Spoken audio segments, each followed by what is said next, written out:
Negrita de mis pesares, como se pone volando, negrita de mis pesares, como se pone volando, a todos diles que sí, pero no les digas cuándo así me dijiste a mí, por eso vivo penando.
All right, clap it up, clap it up.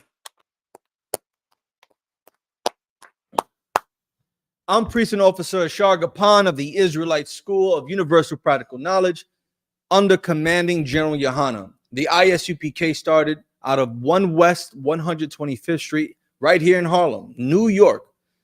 And since 1969, blacks, Hispanics, so-called blacks, so-called Hispanics, so-called Native Indians, we've been teaching the word of God correctly and according to the Bible. We've been proving that so-called blacks, Hispanics, and natives are the real 12 tribes of Israel. We are the real Jews, all right? And today is Monday class, and what do we do every Monday? That's correct. We do history class every Monday. And joining me today, I have Priest and Officer Aisha Yala holding down the computer work. What's going on, Aisha? Shalom. How's your day? It's going. It's going? It's going. You look like you've been out there having an adventure. Every day is an adventure in my life. Okay. What's going on? And also we got Trooper Sha'afwan. What's going on? How's your day so far? So what? Okay. You ready for history? Are you ready for history class? He's psyched. He's pumped. He's ecstatic. And I'm the one that's drinking the energy drink. All right, so let's do this. Check it out. So what was yesterday? Does anyone know what yesterday was? All around America, because America seems to, take on people's cultures and exploded all over the place. Does anyone know what yesterday was? Cinco de Mayo. Yes, ding, ding, ding, ding. Yesterday was Cinco de Mayo. Now, growing up here in America, what did you hear about Cinco de Mayo? What did you think Cinco de Mayo was? A day where white people love to drink in public. Yes. That's correct. Sha'ath one. A drinking day, right? Growing up here in New York City all my life, I thought Cinco de Mayo was Mexicans' Independence Day. That's what I thought. And from when I was young to when I got able to drink, we would just go out, party, eat tacos, and see a bunch of white people, getting drunk and dressing in sombreros and wearing, all types of hats and stuff, a drinking day for white people. That's what it has become here in America. That's what it is known for here in America. Sadly, the actual indigenous people of Mexico, they too may not know what Cinco de Mayo actually is, and how unimportant it is to the indigenous people of Mexico. Now, you may think, well, what do you mean? Well, just like here in the United States, where white people came over, colonized the entire landmass, invaded and took over land. The white people that were born here in America ended up fighting against their cousins and relatives who were born in mainland England and Scotland and Ireland. Just like in Mexico, the Spaniards that were born in Mexico ended up fighting against their cousins and relatives born in mainland Spain. And that is why we had the Revolutionary War between Mexico, New Spain, against Spain, because the Spaniards that were born in Spain the Spaniards that were born in Mexico and have become locals or so-called the new Mexicans, right, were fighting for their independence from the Spaniards, their relatives born in mainland Spain. Now, fast forward a couple like 50 years, we have the Battle of Pueblo, where the same Spaniards who were born here in Mexico are now fighting against the French who came to invade and take over Mexico. So it's still white people that are fighting against white people. Excuse me. And what I'm trying to hint at is real Mexicans, the real natives of the landmass of Mexico, they're still not free. Mexico is still not free. As long as the babies of these Spaniards born and married into families here in Mexico are still ruling, as long as white people are still ruling Mexico and governing Mexico, the real people of Mexico, the indigenous people of Mexico, will never be free.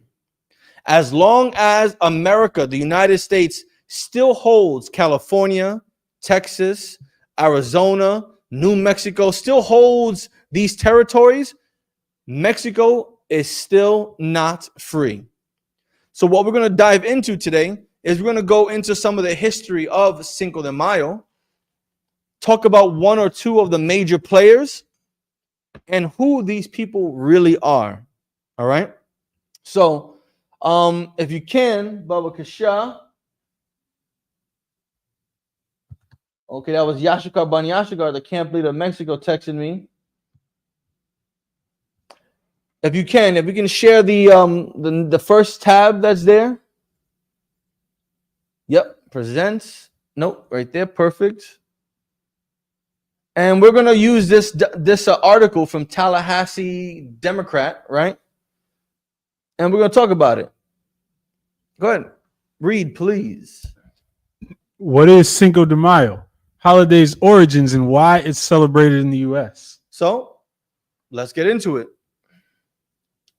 Cinco de Mayo is one of the most recognized Mexican holidays in the United States.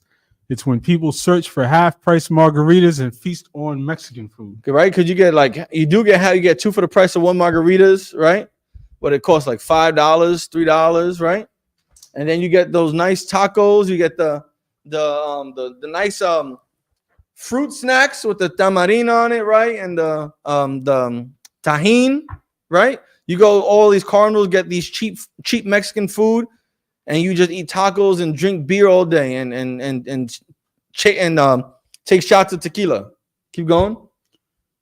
But Cinco de Mayo, which translates to 5th of May in Spanish, isn't actually about burritos and beer. You would have thought it was, with all the promotion that you see on TV, in the streets, right? Keep going. And while it is celebrated in Mexico, it's not as deeply ingrained in the national culture as it is in the United States. And who knows why? Why isn't Cinco de Mayo as popular in Mexico as it is in the United States? Anyone have a guess? Anyone? Let's go to the StreamYard to see if anyone has a guess. Why, for anyone that's watching this, why is Cinco de Mayo more popular? A so-called Mexican holiday. Why is it more popular in the United States than it is in Mexico? Someone take a guess. Shawfom, what do you think? Why do you think it's more popular in the United States? Excuse me. Everyone's culture. So. No, you're absolutely right. Anything else? Aisha? Because the white man is the devil. Our oppressor is the diabolical beast that the Bible speaks of. That is true for almost every single thing in life.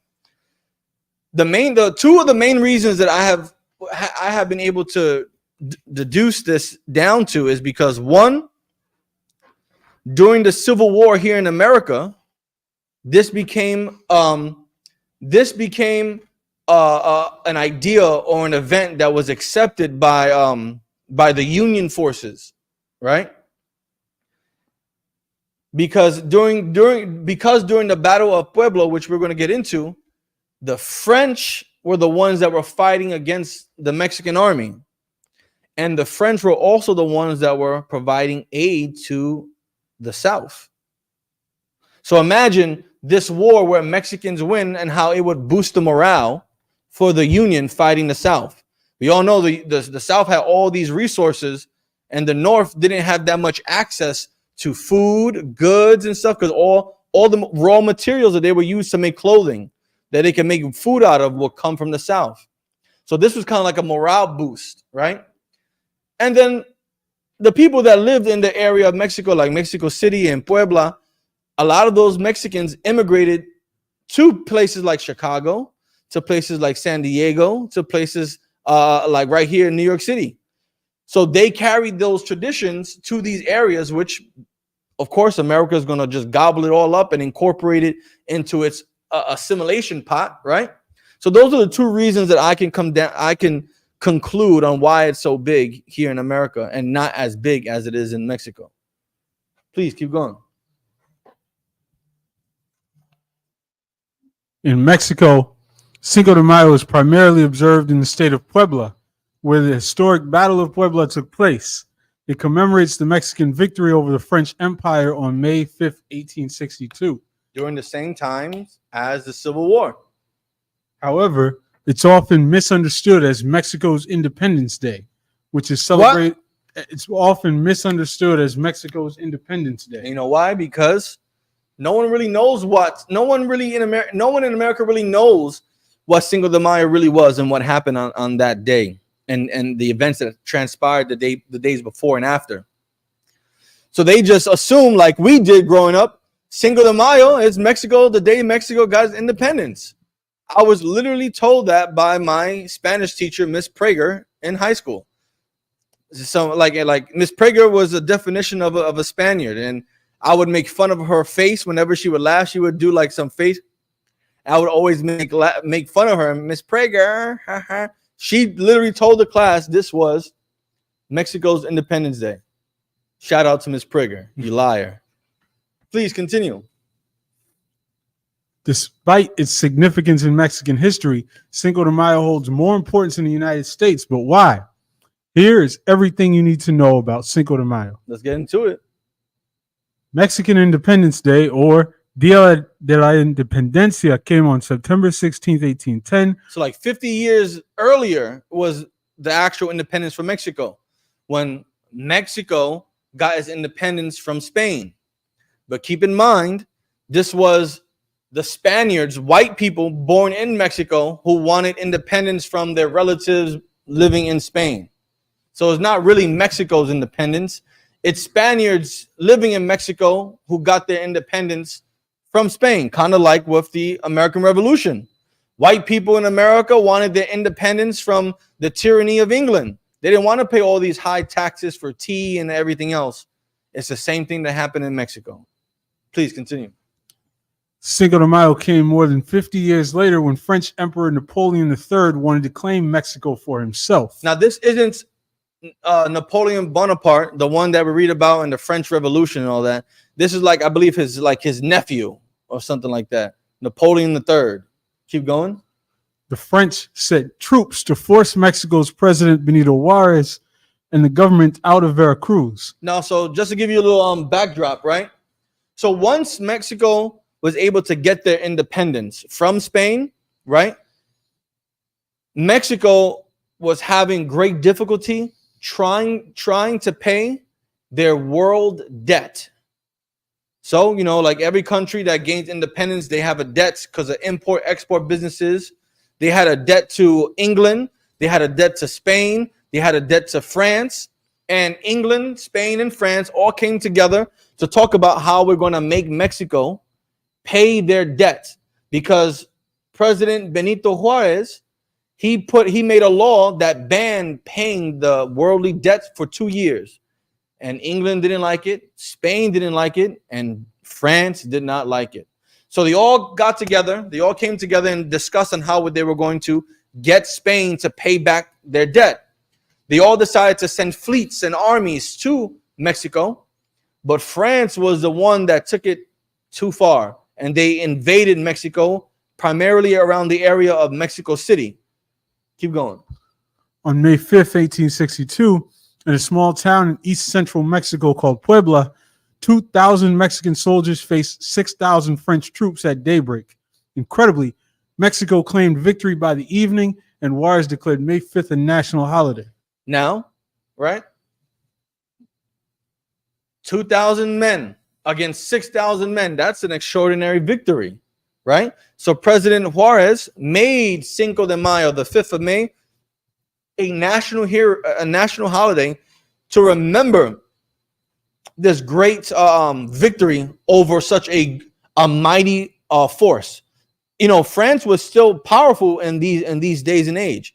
No one would think that Mexico would be able to withstand or stand against France. They won this battle, you know, but they lost. They won this battle, but, you know, they did lose a few others. But this battle here really showed the world and France that Mexico could be a force to be reckoned with, could be a problem. Keep going, please. The battle also played a role in the American Civil War. With the French defeated and leaving North America, the Confederacy wasn't able to use them as an ally to win the war. See, like what we're talking about earlier, because the France was an ally to the South, right? The France was since before the Civil War, right? There were wars between England and France. One of the wars were called the French and Indian War, where France and some Native Americans were fighting against England and other Native Americans. So France had an investment, had a stake in the so-called, what we call the United States today. They lost that battle. They ended up losing the Louisiana Purchase as well. And to kind of get back at the Union, at the United States, they were siding with the South to help the South.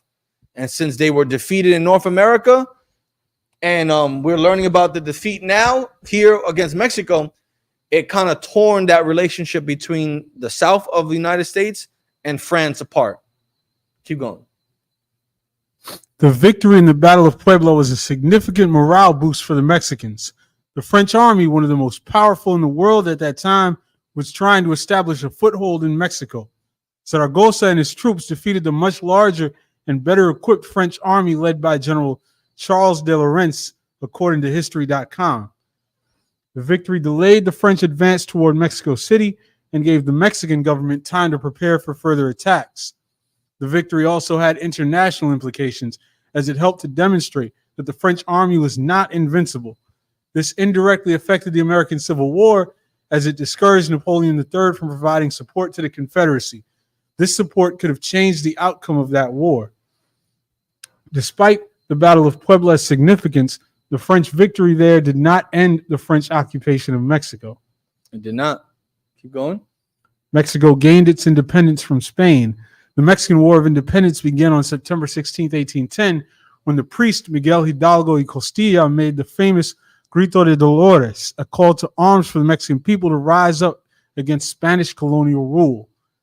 After over a decade of fighting, Mexico finally achieved independence on September 27, 1821, when the Treaty of Cordoba was signed, officially ending Spanish rule in Mexico. Well, which, before we continue, again, you have to understand that it didn't end Spanish rule.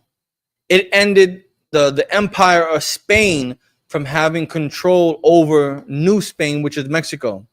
Mexico was still under Spanish control because the Spaniards that were born in Mexico, who are still Spaniards, are still ruling Mexico then, like they're still ruling Mexico now.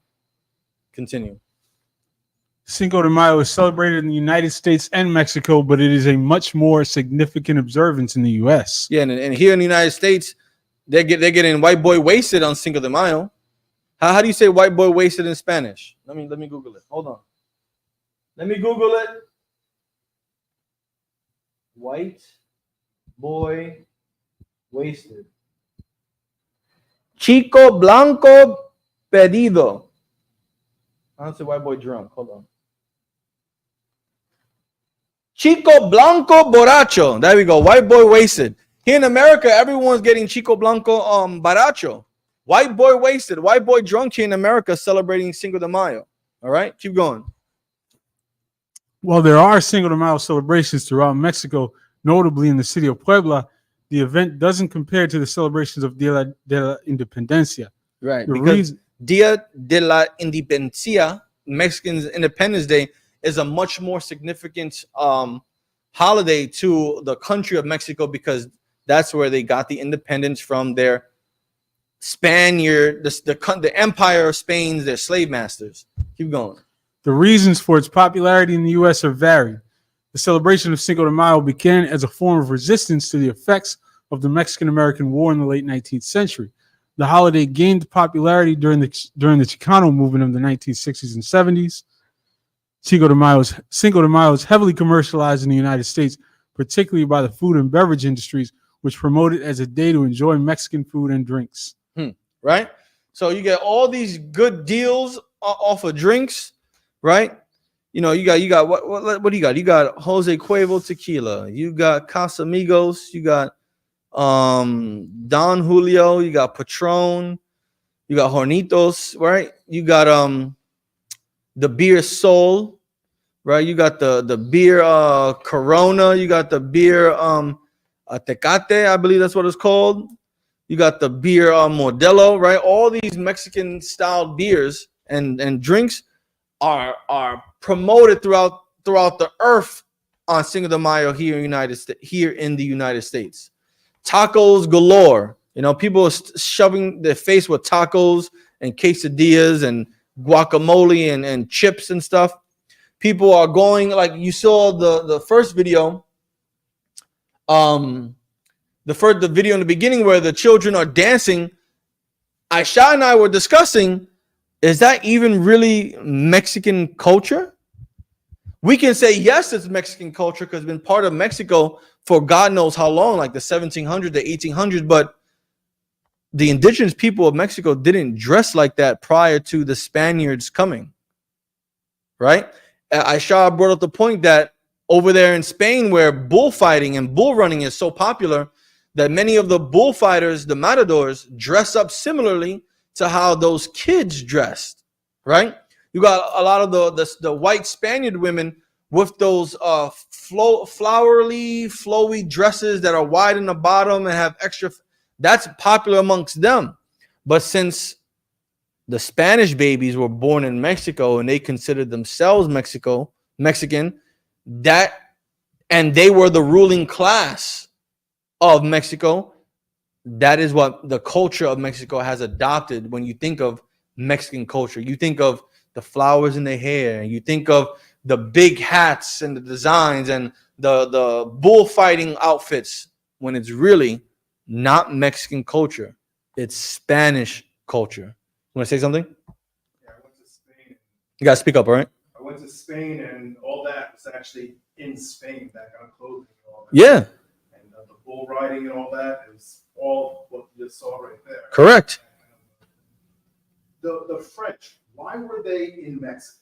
The French were in Mexico because once the Spaniards that were in Mexico were able to get independence from mainland Spain, since Spain was responsible for Mexico, Spain would pay the debts, and Spain would use the resources from Mexico to pay any world debts, to increase and strengthen their empire on the global scale. But since now the Spaniards in Mexico are independent, they now have their own debt to the global market due to trade and promises and aid that they received. They have to pay that back. So part of the debt that must be paid back was also to France. Part of that debt that had to be paid back was also to England. And part of that debt they had to pay back was also to Spain. So they struggled trying to pay this global debt that they had to Spain, England, and France. And when Benito Juarez, the president at that particular time, in the 50s, 60s of the 1800s, he put he banned paying the global debt for 2 years because he was trying to strengthen the economy of Mexico. That didn't sit well with France or England and Spain. They wanted their money now. They want to get paid. So all those three powerhouses came together to devise a plan on how to get Mexico to pay back their debt now and not 2 years later. So France, they all came over to like kind of pressure Mexico, but France was the ones that played a big role in invading the land of Mexico and going to war. And that's why France was there. All right. Any questions on the chat you see? Yakat. Shalom to Yakar. Shalom, sis. How you doing? We got Officer Yakaya Allah, a Mexican down in the Rio Grande Valley. What's going on? We got Yashikar Ban Yashikar, the camp leader of Mexico. What's going on, Canal? Let's see what he put there. Pulque, classical, Nahul. I always mess up that word. Occasionally known as acotli or agave wine. Oh, he's talking about the drinks that are popularized. Is an alcoholic beverage made from the fermented sap of the agave, the maguey plant. The water for that. Mexicans drank pulque. That was our drink before the conquest. Damn right. The water to Yashikar Ban Yashikar. He's the camp leader of Mexico. I was trying to get him to join class today, but he wasn't able to. But you hear in spirit. I got you, Ak. So yes. So that's what happened with Spain, England, and France. And that's why France came into Mexico. But don't forget, please, this is very important. The ruling class of Mexico were Spanish babies. Were the descendants of Spanish men, were Spaniards born in Mexico, and their sons married either more Spanish women that came to Mexico, or their Spaniard sons married indigenous women of Mexico. So that bloodline is extremely powerful still in Mexico to this day. That's the ruling class. That's why if you ever watch the TV show Narcos Mexico, a lot of those ruling class, the politicians, the majority of them are descendants of Spanish babies throughout the centuries. That's what they are. You got to speak up. So this is why they speak Spanish? Yes, of course. This is why Mexico speaks Spanish, because the Spaniards spoke Spanish and they ruled Mexico, Guatemala, Cuba, Puerto Rico, Dominican Republic. They ruled Honduras, Nicaragua, Venezuela. They ruled Argentina. They ruled Ecuador, Peru. This is why all those countries speak Spanish, and the ruling class of those people are the descendants of Spaniards till this day. All right, please, if you can return back to the article. Oh, the article is finished. Oh, sorry. So I started to think about something. Go back, please go back to the article, right? And you could share it. And I started to think about, okay, the Battle of Puebla, right? So if you can scroll up and click on the hyperlink for the Battle of Puebla, Battle of Puebla, scroll up a little more. Wait, I think there was one up top. Keep going. There's one, no. Okay, scroll down. Go to the second one you were just at. Right, not that one. That one. Keep scrolling down. I'm looking for the Battle of Puebla, right? Scroll down a little more.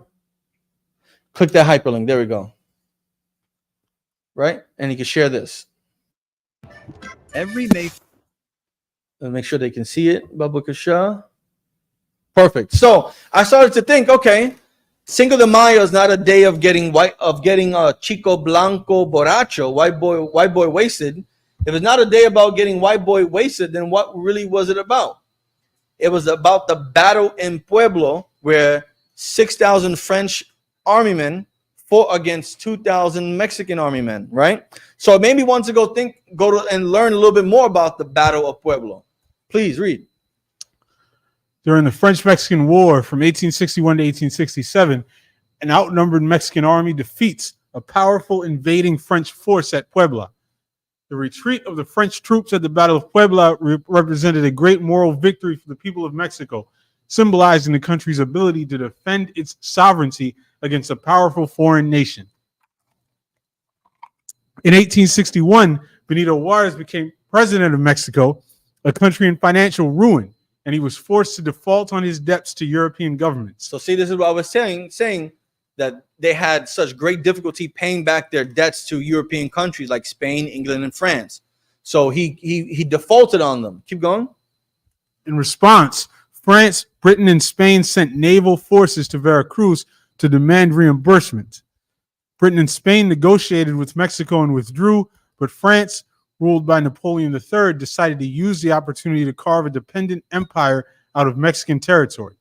Late in 1861, a well-armed French fleet stormed Veracruz, landing a large French force and driving President Juarez and his government into retreat. So Napoleon III wasn't satisfied with getting the Cinco de Mayo, or the 5th of May. Regain some territory that he lost there in the Western.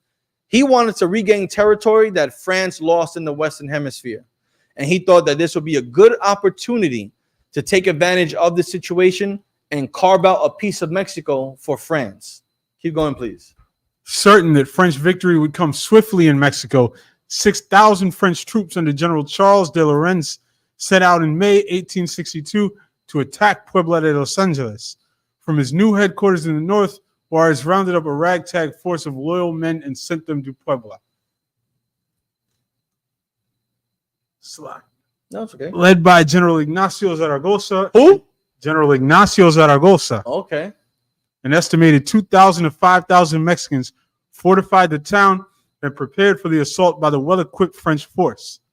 On the 5th of May, or Cinco de Mayo, Lorenzes gathered his army and began an attack from the north side of Puebla. The battle lasted from daybreak to early evening. After Lorenzes realized his superior French force was losing far more troops than the Mexicans, he completely withdrew his defeated army. Though not a major strategic victory in the overall war against the French, Zaragoza's victory at Puebla galvanized Mexican resistance, and 6 years later, France withdrew. Later that same year, Austrian Archduke Ferdinand Maximilian, who had been installed as Emperor of Mexico by Napoleon in 1864, was captured and executed by a firing squad. Puebla de Los Angeles, the site of Zaragoza's historic victory, was renamed Puebla de Zaragoza in honor of the general. Today, Mexicans and Mexican Americans celebrate the anniversary of the Battle of Puebla as Cinco de Mayo, a holiday in the state of Puebla. Right? So, after learning about this, I started doing some more research, right? And I stumbled upon this particular person. If you can click the next tab and share it. I stumbled upon a person by the name of Don Miguel Gregorio Antonio Ignacio Hidalgo y Costilla Gallanga Mandarte y Villaseñor. Some long ass name. That's what Spaniards did. They put their father's name, or their fathers. They take their father's name, their father's name, their father's name. They take the names of all their parents and grandparents and put it into one name. Right? And I started to think about who was this person, right? And what was his significance to Spanish occupancy of Mexico, right? Read. Just say Don Miguel. Yeah. More commonly known as Miguel Hidalgo, was a Catholic priest, leader of the Mexican War of Independence, and recognized as the father of the nation. Because I'm thinking, well, if we spent our lives thinking about Cinco de Mayo being the day of independence for Mexico, and we're learning that Cinco de Mayo clearly is not, then what is the real Independence Day of Mexico, and who were the major players, right? This was a major player in the Mexican War of Independence from Spain, and they consider this priest here, Don Miguel Hidalgo y Costilla, as the father of the Mexican nation. Question. Yes, speak up. If you're from Spain, are you considered to be white? Yes. You're a white man. Yes. Like him. Just like him. Because he descends from Spaniards. And they're white. Yes. Now, when you go back in history, you learn that people of different colors, like Arabs and black people, our ancestors, the Israelites, ruled places like Spain and France and England for centuries, right? But when the white man rose back to power and took over, Spain was one of the places that he had a stronghold on. So after sending a lot of so-called Negroes into slavery, you see a lot of white people being shown throughout Spain. Like if you can go look up like images of Spain, Spaniards. Let's see who you see on Google. Just a quick Google search. Put Spaniards. Type in Spaniards, and we see what we find out on the images. Can you please share this? Right? You see white-looking people. You see this dark-skinned person here. You see look, that's a Frenchman and a Spaniard. They look the same. They're white. You see more white people. These are the Spaniards. Click that. More white people. This is Spain's national flag, right? Keep going. More white people. Spain is ruled by white people. And in the 1600s, when Spain was coming over to the Western Hemisphere, white people were coming over to the Western Hemisphere. Like white people came over to the Caribbean islands. Like white people came over to Jamestown, Virginia. Like white people came over to Plymouth Rock in Massachusetts. White people were coming from Europe over here due to the transatlantic slave trade and the discovery of the New World, right?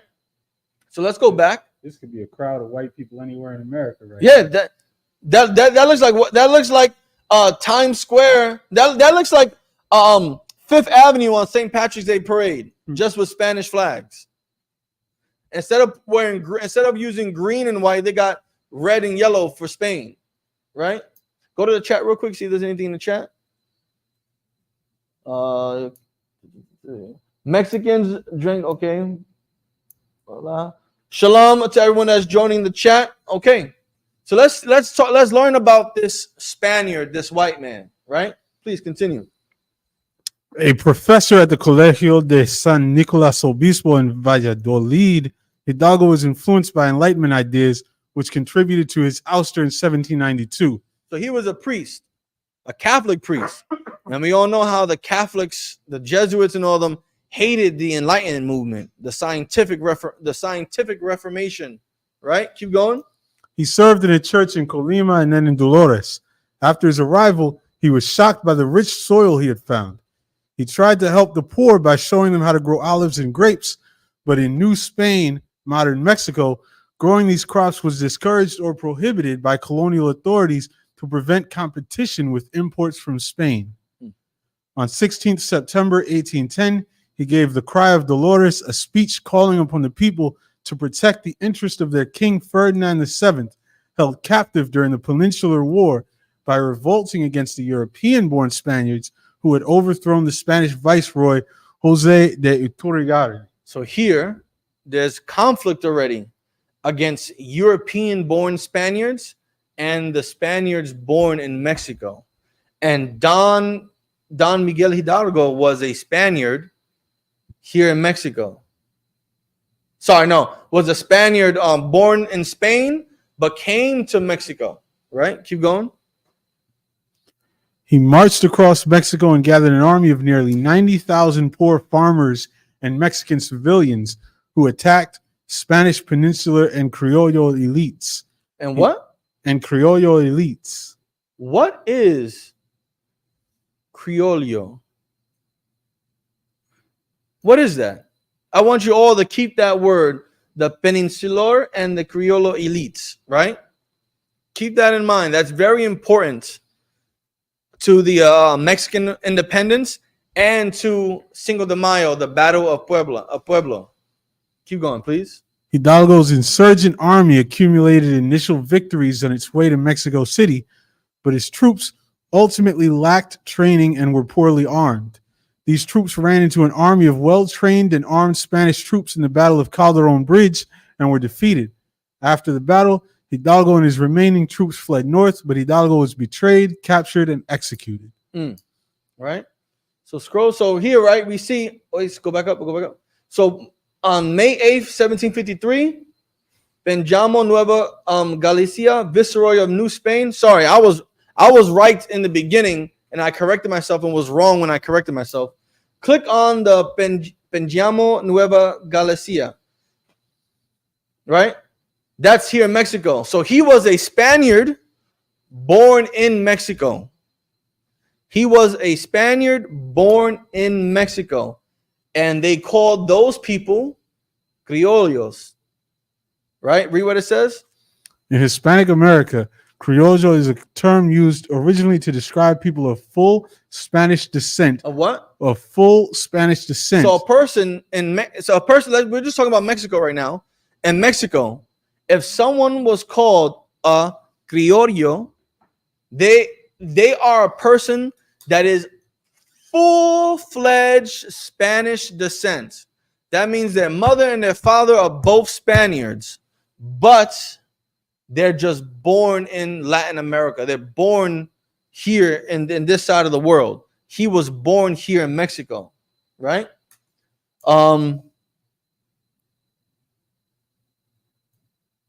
we're going to learn about his ancestry right here. Please read. On his maternal side, he was of Basque ancestry. What? Basque ancestry. Basque Spain is a small portion that is always having issues with main Spain.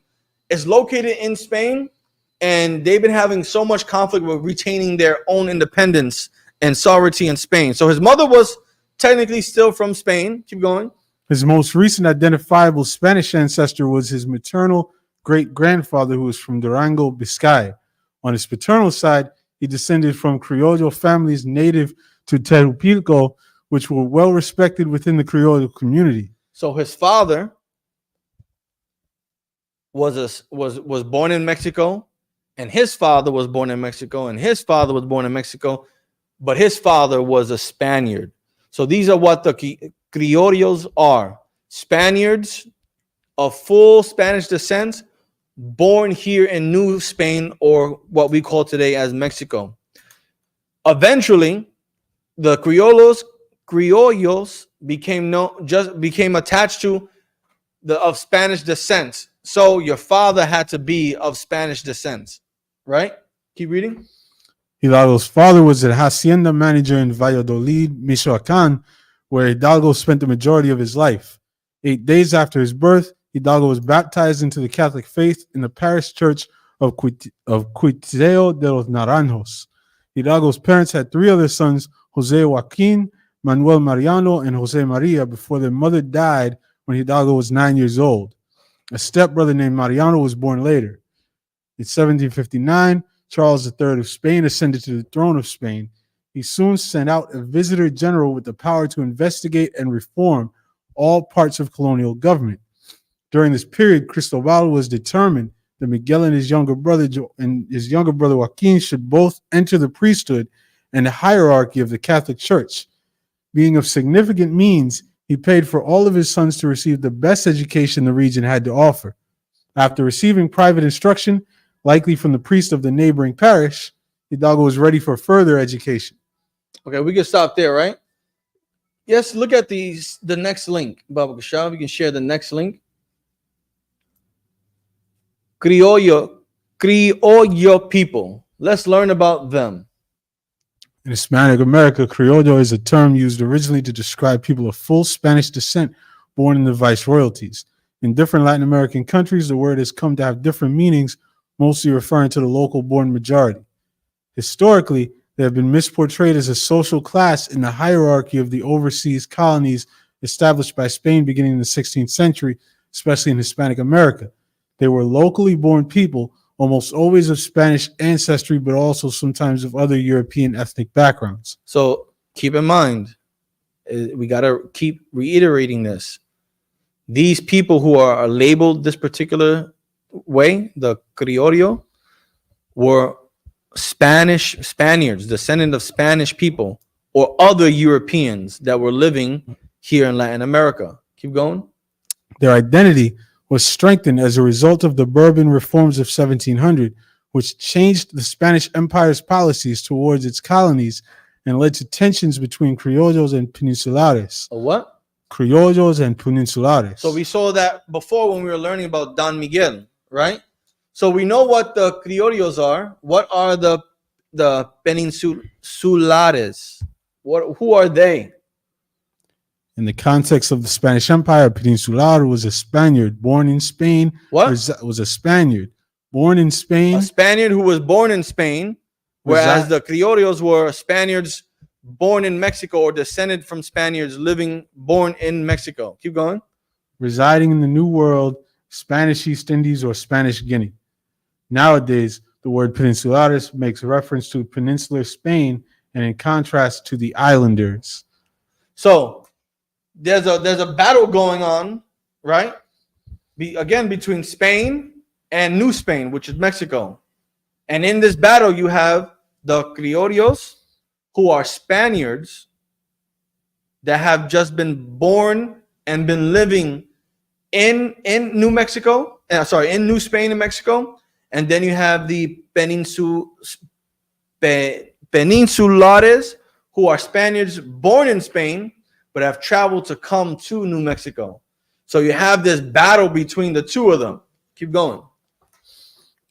The growth of local Criollo political and economic strength in the separate colonies, coupled with their global geographic distribution, led them to each evolve separate, both from each other and Spain, or organic national identities and viewpoints. During the Spanish-American Wars of Independence, Criollos like Miguel Hidalgo y Costilla, Simón Bolivar. Who? Simón Bolivar. Now we all hear about Simón Bolivar, right? How he was very famous and pivotal.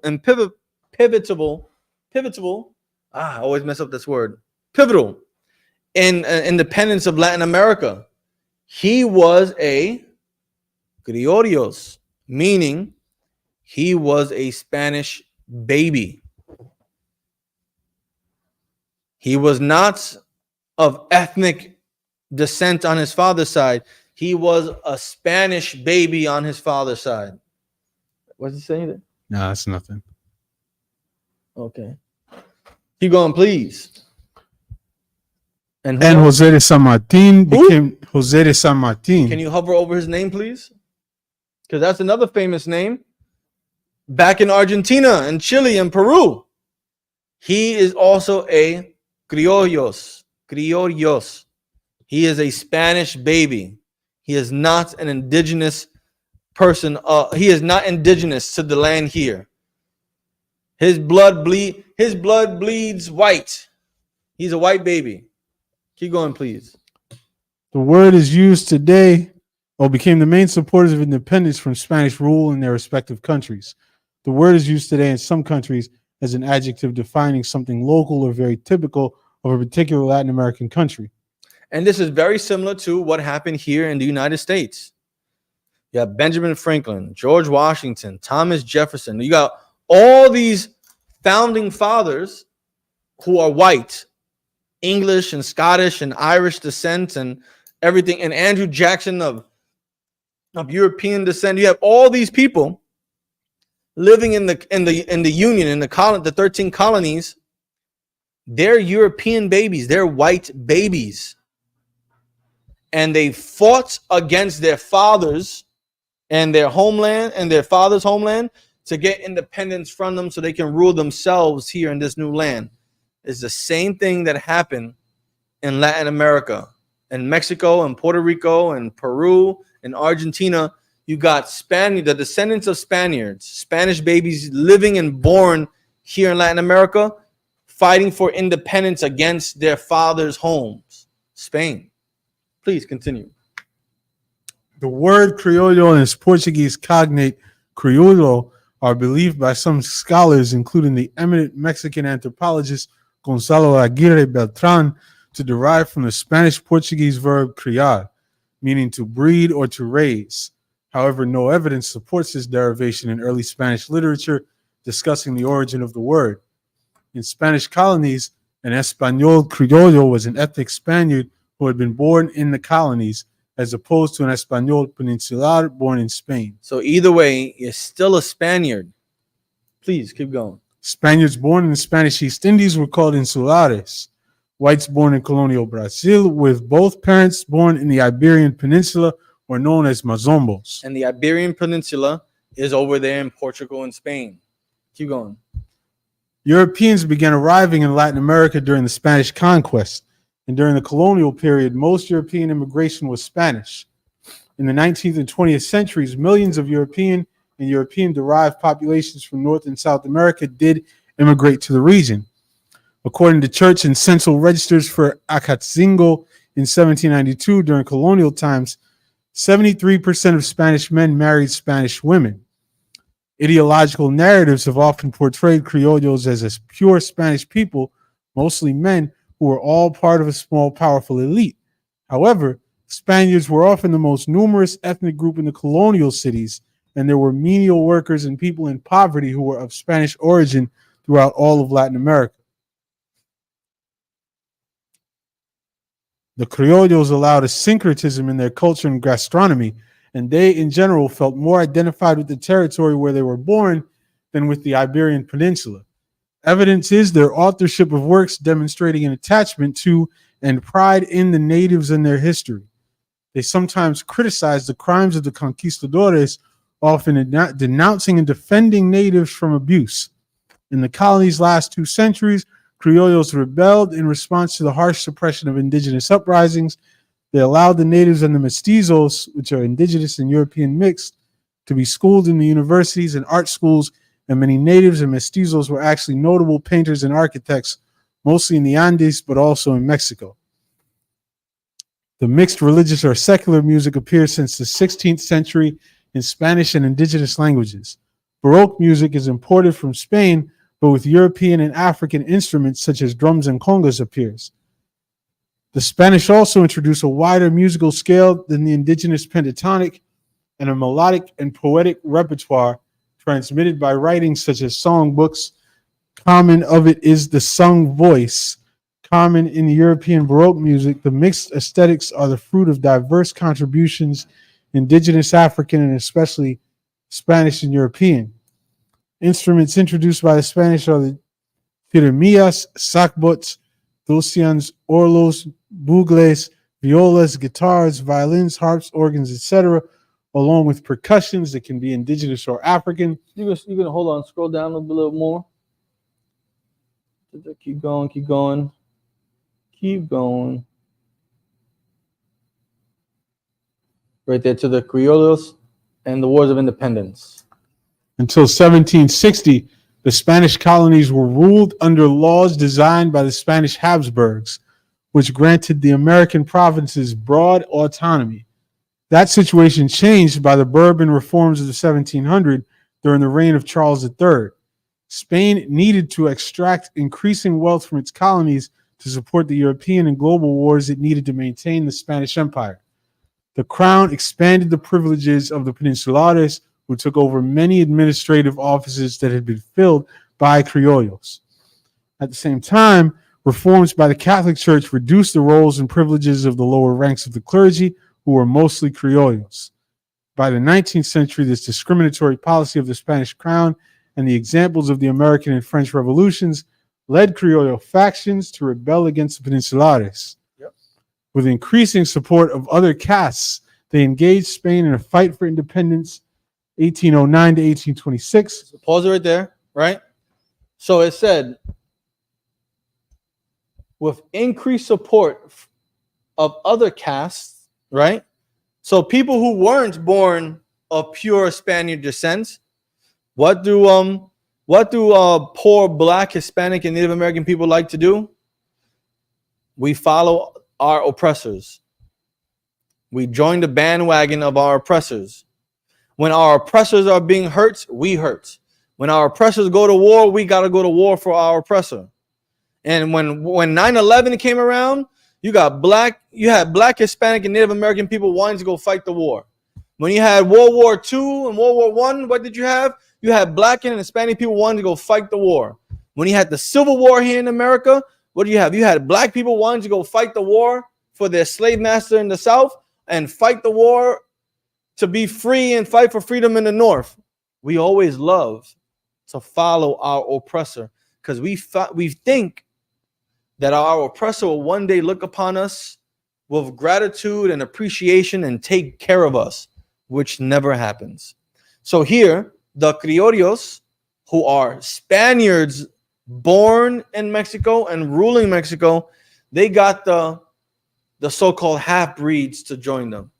They got the one-quarter breeds to join them. They got the poorest of the poor to join them. They got people like the Zapoteca Indians, like President Benito Juarez, who was the president during the Battle of Puebla. They got people like him to join the cause of the criollos to fight against Spain and the Peninsulares, who were Spaniards born in Spain but now living in Mexico. Keep going. By the 19th century, the discriminatory policies of the Spanish crown and the examples of the American and French revolutions led criollo factions to rebel against Peninsulares. With increasing support of the other castes, they engaged Spain in a fight for independence. The former Spanish Empire in the Americas separated into a number of independent republics. The word criollo retains its original meaning in most Spanish-speaking countries in the Americas. In some countries, however, the word criollo has, over time, come to have additional meanings, such as local or homegrown. So when you look at this, it'll tell you more about the names means over the centuries and today. Scroll down some more, please.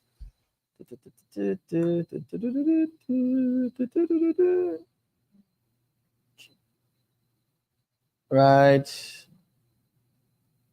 Okay, stop. Okay, this is what I want to do, right? I want you all to think. Okay. Since the Mexican Independence War, right, against Spain happened, where did those criollos go? Where did they go? Did they just disappear? Did they just stop having children and vanish like they want us to believe of the Mayans? Aisha? They took control of Mexico and run it to this day. Well, hold on.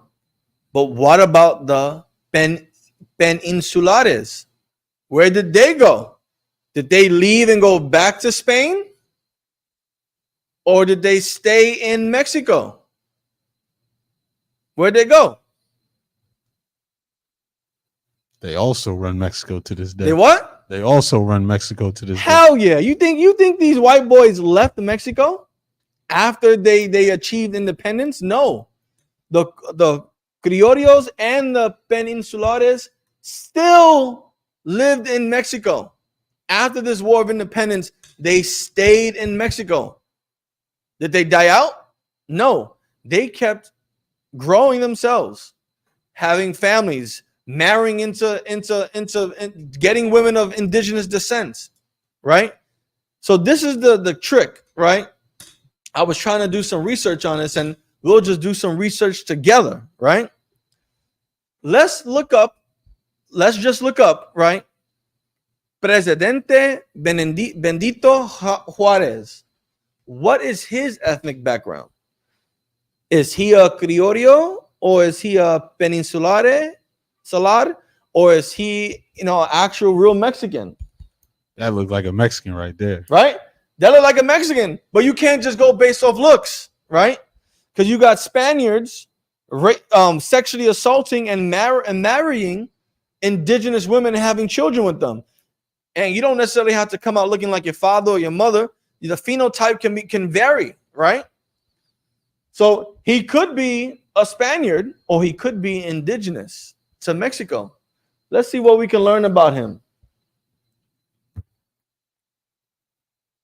Born in Oaxaca to a poor rural indigenous family and orphaned as a child, Juarez passed under the care of his uncle, eventually moving to Oaxaca City at the age of 12, where he found work as a domestic servant. So the 26th president of go back, say up. The 26th president of Mexico, Benito Juárez, states that he was born in Oaxaca to a poor rural indigenous family, right? Just scroll down some more. Keep scrolling. Go to early life and education, right? Benito Juárez was born on March 21st, 1806, in the village of San Pablo Huelatao, Oaxaca, located in the mountain range since named for him, the Sierra Juárez. It was a small settlement of about 200 inhabitants made up of straw huts and a small church, the village being located at the edge of a mountain pond known for its picturesque transparent waters and called La Laguna Encantada, the Enchanted Pond. Don't you ladies love that? How romantic is that? Don't you ladies want to go to La Laguna Encantada, the enchanted pool? This sounds so romantic, right? This is where he grew up. Keep going, please. His parents, Brigida Garcia and Marcelino Juárez, were Zapotec peasants. Well, what? Zapotec peasants. What is that? Let's see what it is. Let's see what his parents were. The Zapotec are an indigenous people of Mexico. A what? An indigenous people of Mexico. So the 26th president of Mexico, who they give such great honor to for winning this war against the French, he's what? A Zapotec peasant. And what are the Zapotec peasants? Indigenous people of Mexico. So the 26th president of Mexico, Benito Juárez, was an indigenous man, a real Mexican, right? Keep reading what it describes his parents as, please. He described his parents as indios de la raza primitiva del país. Indios de la raza primitiva del país. What does that mean? Indians from the primitive race of the country. Niggas. That's what he's saying. We're niggas. Because when Spain and Portugal came over here, they called the indigenous people negras de la terra, the Negroes of the land, right? They were the Indians from the primitive race of the country. So Benito Juarez, he was an indigenous man. Let's look up who's the current president of Mexico today.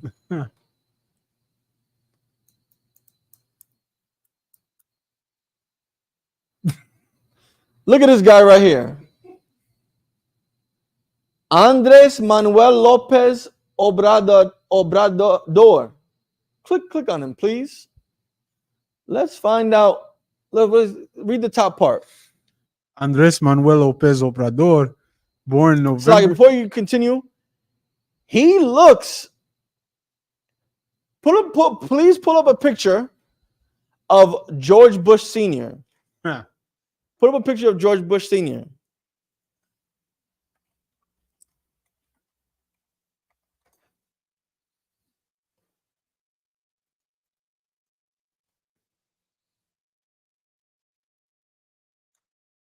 Let's see.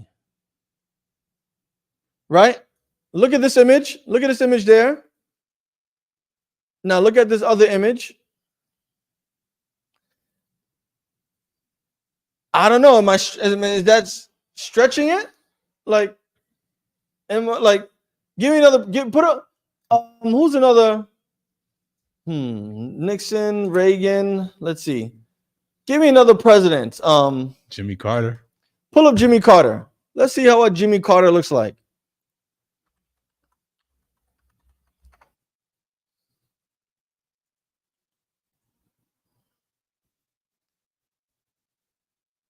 Put up. Go up to the right.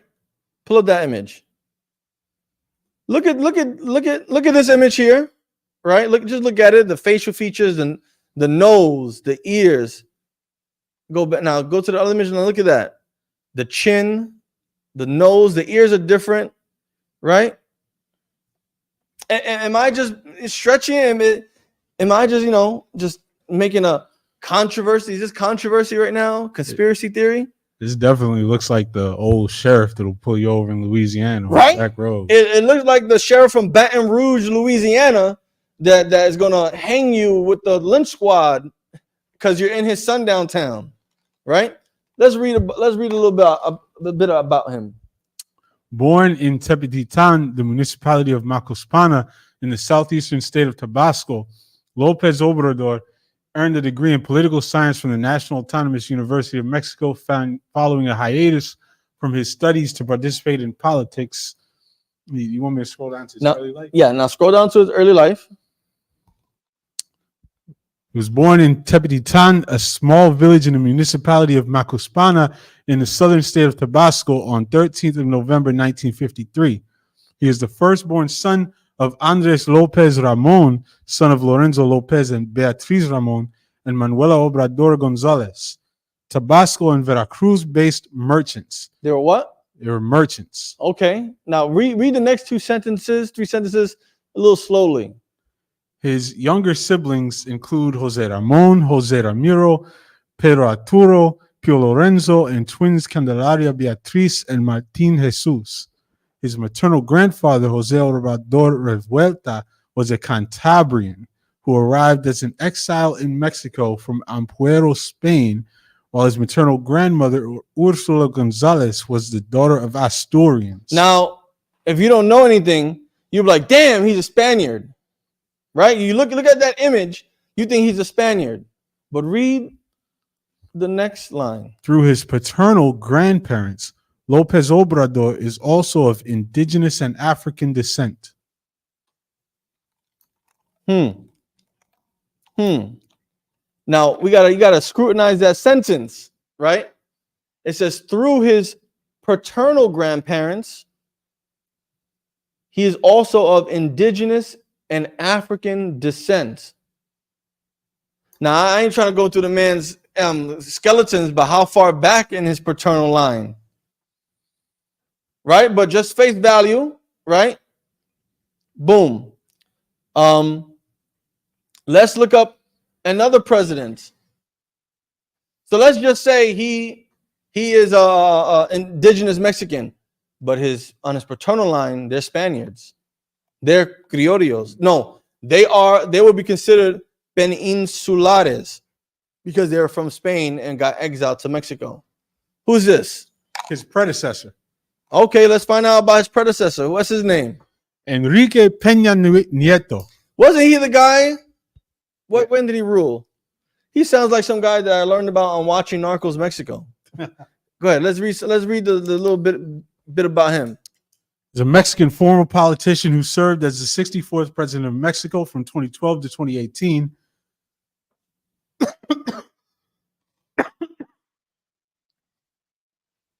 Go down to early life and education.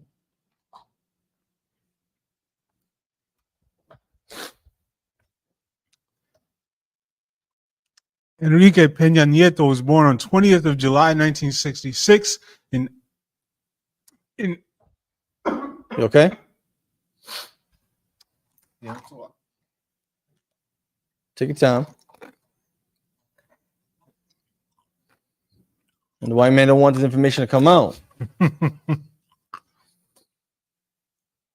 In Atlacomulco, state of Mexico, a city 55 miles northwest of Mexico City.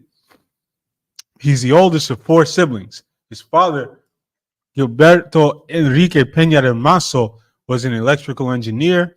His mother, Maria del Perpetuo Socorro Ofelia Nieto Sanchez, was a school teacher.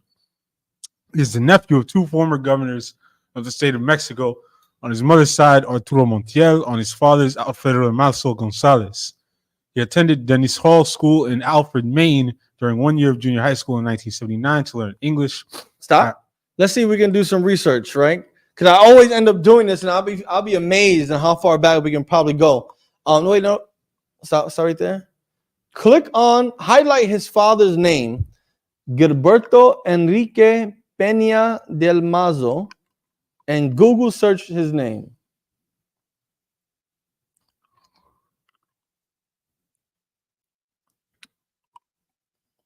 Wait, go back to the first one.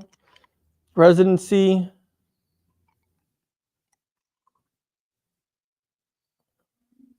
His father. Right? Let's Google search him.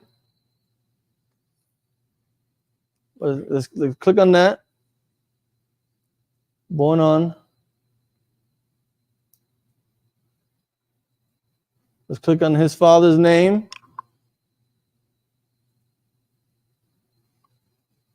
We're going back, boy.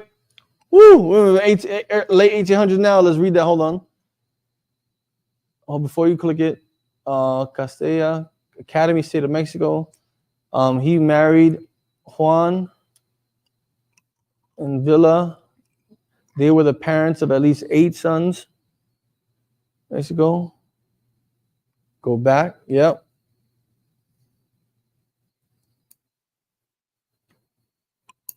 What does it say? Wait. Hold on. Move away from there. Hold on. I gotta get close to the TV for this. Y'all can see this, but I can't. Hit share this tab. So this is his great grandfather on the paternal lineage. Okay, son of Antonio Peña and Maria Manuela. Move away for 1 second. Father of, okay. Does it say where? Scroll down 1 second. Okay. Peña's town, birth of Soto Peña. Okay, click on his father's name. I'm trying to see. They normally would give like the location on where they're born.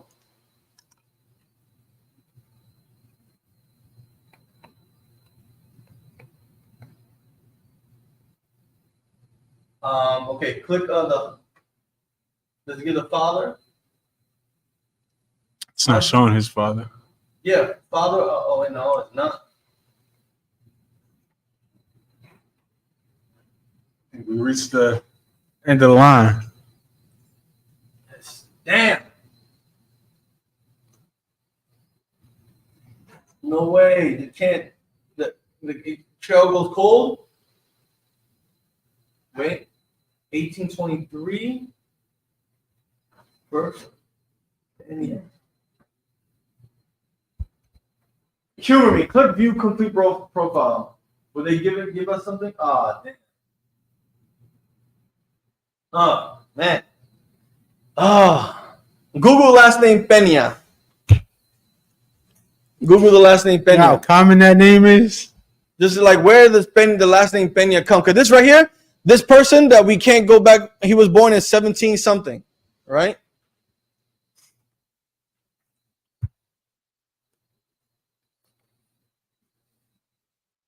It's a Spanish name. Peña history, crest, and coats of arms. Click on that.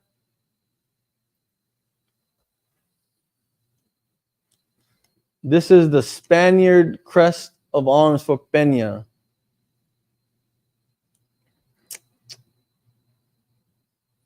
In Castile, north central Spain. I don't know. It sounds like he's a descendant of white people. That's what I'm going. That's what I'm concluding. It looks like he's a descendant of white people. You know what I'm saying? Like his father, we went all the way back to as far as we can to his earliest known paternal father, born in 1763, I think. We can't go back any further than that. The other cat didn't have all that. He just had his parents, and they were poor peasants. Yep, right. He didn't have any. He didn't have any of that. And he was born after this person's ancestor. Yeah. Listen, we can do one more just for fun. Put up. Who's the 50th Mexican president? The 50th. The 50th, right? But that's the 64th, right? Who's the 50th?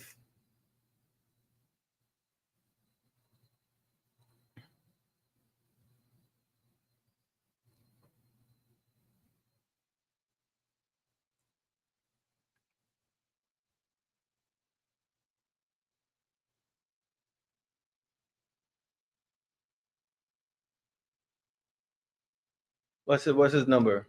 51st. 51st. Share that tab, Baba Shah. No, you can do the 51st. Oh no, leave this guy. Share this tab. Share this tab. So this is the 50th president of Mexico. Listen, on your own time, you should, if you're bored, if you're not doing anything, instead of going on Instagram and TikTok, do a little research. This is the 50th president of Mexico. I'm always entertained whenever I get to do this because I'm like, damn, who's this? This is Abelardo Rodriguez Lujan. Lujan, right? Let's look at his early life. He was born on May 12th, 1889, to a poor family in San Jose de Guaymas, Sonora. Here we go, another poor family, born in 1889, right? When he was 11 years old, he briefly attended school in Nogales, Arizona. There, he was attacked by two older American boys named Owen Walker and Don Herrera due to anti-Mexican sentiment. He was in line one day when Herrera got in front of him and Walker behind. Herrera gave Rodriguez a sharp shove, throwing Rodriguez on top of Walker. That's not the information we want. We want to know who his daddy is. Where's his daddy at? What's the name of his daddy? Scroll. Let's see if we can scroll up. Okay, wait, scroll up. Also known, Spanish pronunciation. Nothing.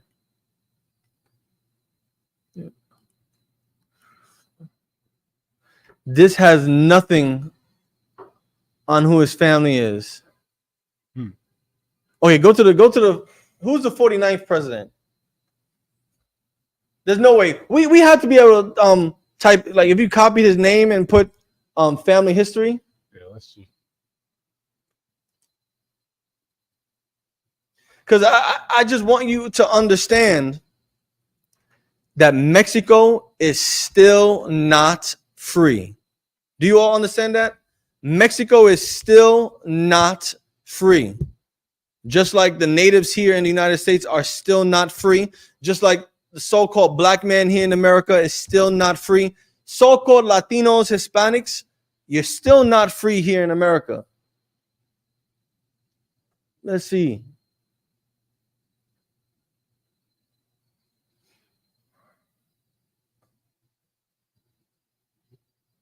Oh, we gotta create an account. Scroll up. What does it say on the left? it gives a little rundown, but this is his father right here. What does it say about his father on the left? Just that he was 48 when he was born. I should. Copy and paste his father's name, Baba Shah.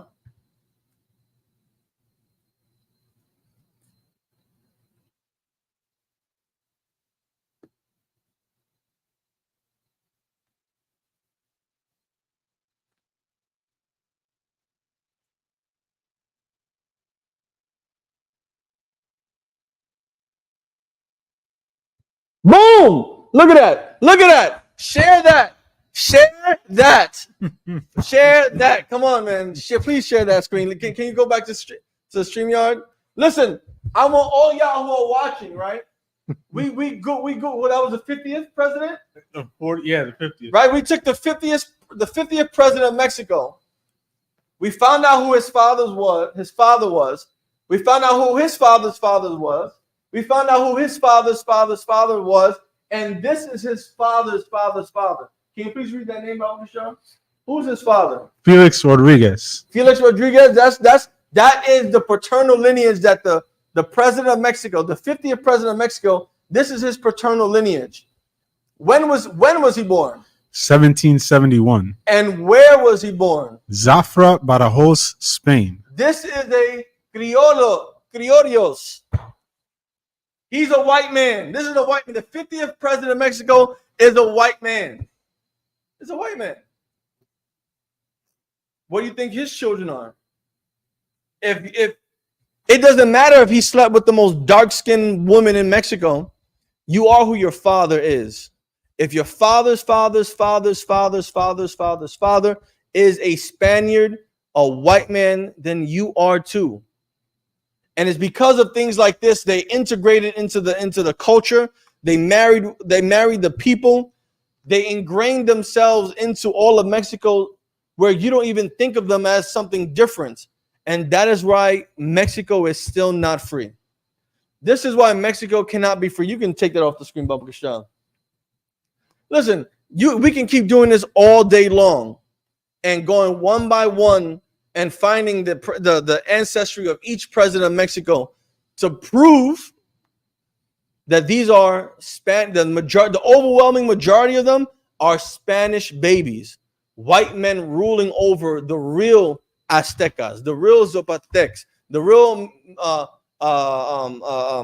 people of Mexico. Mexico is still not free, and because of holidays like Cinco de Mayo, people don't understand the importance of Cinco de Mayo.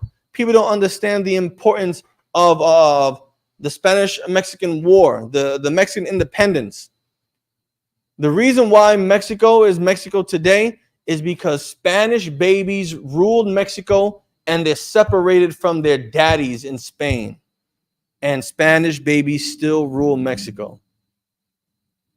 Anything else? Anyone want to add anything? Any questions? And on the flip side, Sheriff Obrador over here might be a nigga. Right? He might be. If the 26th president of Mexico, Benito Juarez, he's a nigga. He's born from the indigenous people of the land, of the primitive race of the country. He a nigga. And just make sure you speak up. The term Hispanic, that has nothing to do with Spain. It does. It has everything to do with that whole European side because, like for instance, Latin, or when you look up the derivative of the words and everything, you understand that it was pertaining to or has something to do with the Latins that lived and ruled Rome, just like with the Hispanics in Spain. Actually, let's look up that. You want to say something? That would basically be like another byword, right? Yes, it'll be another byword. Let's look before we end class. Let's look up Latinos. The word Latinos, the root word of it, where it comes from, the etymology of it, right?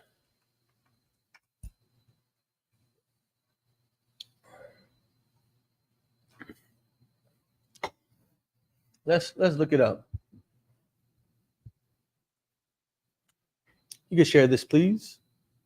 Make sure it's on. Can we make sure it's on the screen too? All right. The terms Latino and Latina originated in ancient Rome. Where? In ancient Rome. So we automatically know when you calling yourselves Latino, you're not Latino. It originates from ancient Rome. We're not Romans. We're not properties of the Romans. We're not possessions of the Romans, and we are not Romans. Keep going. In the English language, the term is a loan word from American Spanish. Oxford dictionaries attribute the origin to Latin American Spanish. Its origin is generally given as a shortening of Latino Americano, Spanish for Latin American. The Oxford English Dictionary traces its usage to 1946. Latino has its origins in the French term Amérique Latine, coined in the mid-19th century during the Second Mexican Empire to identify areas of the Americas colonized by Romance-speaking people and used to show affinity with French allies during the Mexican Empire, also termed the Mexican Intervention. Yeah, so we're not Latinos. Let's try Hispanic, please.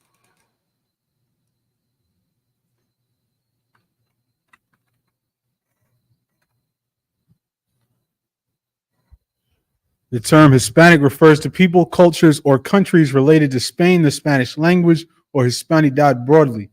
In some contexts, or Hispanidad, a Spanish term describing a shared cultural, linguistic, or political identity among speakers of the Spanish language or members of the Hispanic diaspora. Which is people coming from Spain. So we are not Spaniards.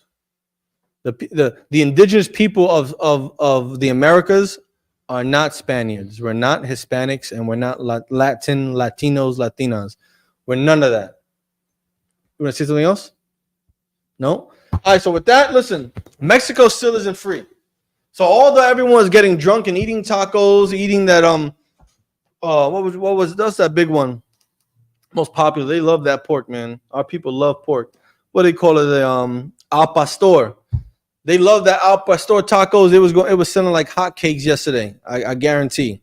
All them tequila shots and from Casamigos and Juan Jose Cuervo and Don Pablo, whatever, going like crazy because white people love the culture of other white people. And that is why Cinco de Mayo is popular here in the United States, because white people rule Mexico just like white people rule the United States. And white people will celebrate and do whatever they please because they are ruling the earth. And Mexico still isn't free. I'm Priest Ashagapan of the Israelite School of Universal Practical Knowledge, started out of 1 West 125th Street, Harlem, New York, under commanding General Yohana. We've been teaching the world the truth of the Bible, that the so-called Negroes, that the so-called indigenous people of North, South, Central, and Caribbean America, we are the real Jews of the Bible. We are the 12 tribes of Israel. We are the only race of people that God loves. And this is what we've been proving and teaching throughout the earth since 1969. Joining me today, helping me hold down the class, was Priest Aishaya Allah, the water from coming here, and Trooper Salakia, and Trooper Sha'athwan here in the building as well. Before we go, any questions, any comments, last minute comments? No? Listen, the white man is the most diabolical beast on the face of this earth. Shalom. Clap it up for the class. I imagine. You can clip it. You're going to give one.